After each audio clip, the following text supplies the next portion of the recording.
to guide and protect our people. We likewise honor our beloved patroness, the Immaculate Conception, whose loving intercession continues to watch over the municipality of Hilongos. Our honored guest, who has graced us with his presence, our DILG Regional Director, Mr. Arnel Agabi, our Provincial Director of DILG, Johannes Dorado, First Lieutenant Mark Daos, Philippine Army, Lieutenant Colonel Frank Celeste Saison, Philippine Army, our Honorable Vice Mayor Albert R. Villahermosa, honorable members of the Sangguniang Bayan, department heads, representatives from national government agencies, our uniformed personnel, partners, and private sector and civil society, and to all my fellow Hilongosnos, maadong buntag o maadong pagsaulog sa atong ikasinto may tiutso katuig sa adlaw sa kagawasan sa Pilipinas. This year's theme, Kalayaan, Kinabukasan, Kasaysayan, invites us not only remember where we came from, but also to reflect on where we are headed as a people. And perhaps there is no better reminder of this than our nation witnessed on Monday morning, June 8, 2026, while children across the country were attending their first day of classes, while they stood together for their first class ceremony of the school year. A powerful earthquake struck parts of Mindanao. Many of us saw the images. Children standing beneath the Philippine flag, children holding to one another, teachers guiding students to safety, and amidst the fear of uncertainty, one message echoed across social media: the flag saved our children today. Of course, it is not the cloth itself that protected them. It was the flag represented.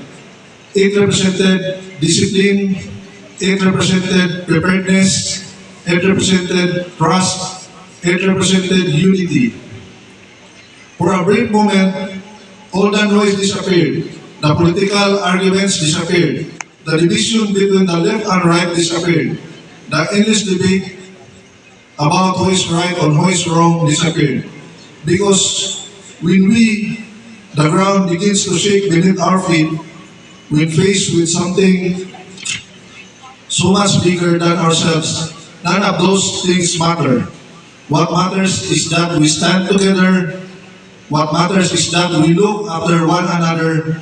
What matters is that we remember we are one people under one flag.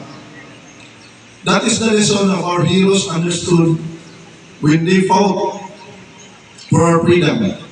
They came from different provinces, different families, different beliefs, and different walks of life. Yet, when the future of the nation was at stake, they chose unity over division. Today, as we celebrate our freedom, let us also renew that commitment. Let us choose understanding over hostility. Let us choose dialogue over division. Let us choose country over calm. Because the future we seek cannot be built by Filipinos pulling in opposite directions. It can only be built by Filipinos moving forwards together. That is the challenge of our generation. That is our responsibility to history. And that is how we honor the sacrifices of those who came before us. Isipin niyo ngayon, puno ako sa pagkakas. Kay nakita ko ang puso ng pabilin sa kasing-kasing sa matang Hilongosnon.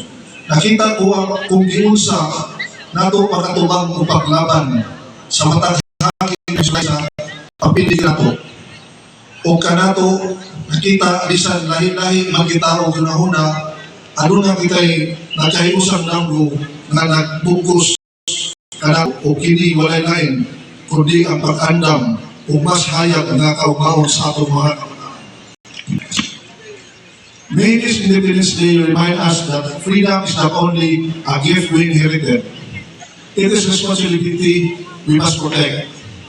for our kalayaan, for our kinabukasan, and for the kasaysayan that future generations will one day write about us.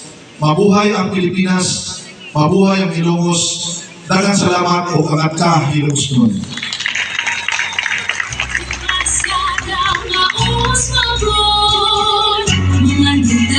Mga